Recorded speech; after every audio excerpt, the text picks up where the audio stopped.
बेखौ बेखेवनाय अलरेडि जाबाय अन्थाइ खोबा गायसनबाय मा फोरमायगोन बे बुब्लियाव बे बुब्लियाव आङो गिबियावनो बिटिसिनि गाहाय खुंगिरि अर्थात बिटिसिनि चिफ मानगोनां हाग्रामा महिलारि सारखौ आं हामबाय होननांगोन बिथाङा बे मेहेरगोनां हाबाफारिखौ खुंफुंनायनि थाखाय आरो जाफुंसार होनायाव मदद होनायनि थाखाय बिथांनि अननाय आरो सानखांथिजों बानायनाय बे गिदिर प्रग्राम बेखौ जोङो वेलकाम खालामनांगोन आरो साबायखर बावनांगोन आरो बिथांनि जोनोम सानावनो बिथांनि मोनसे गिदिर गोसोखांथि पार्क जितु बानायनो थाखाय हाग्रामा महिलारि बिथाङा थांखि लाबाय बेखौ जों गोसो गोरबोजों बिटिसि रायजोआ निस्सय बरायगोन बेनि थाखाय आं हाग्रामा महिलारिखौ साबायखर बावगोन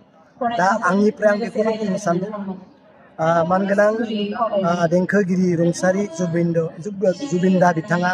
जोंनिफ्राय गोजान जानगाराव थाबाय दा बिथांखौनो लानानै आंबो मोनसे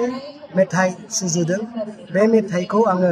मिउजिक भिडिअ महरै दिहुननाय जागोन बे मेथाइखौ आं गिबि खेब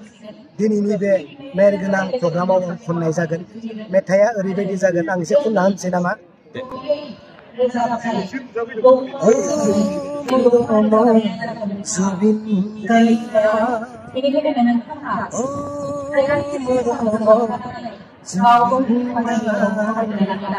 তুমি অসম দেশ উজ্জ্বল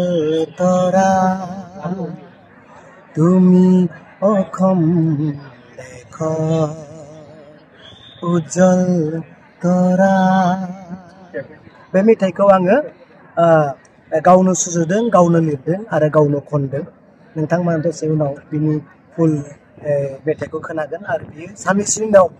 मिउजिक भिडिअ महरै नोंथांनि गेजेराव नुजाफैगोन।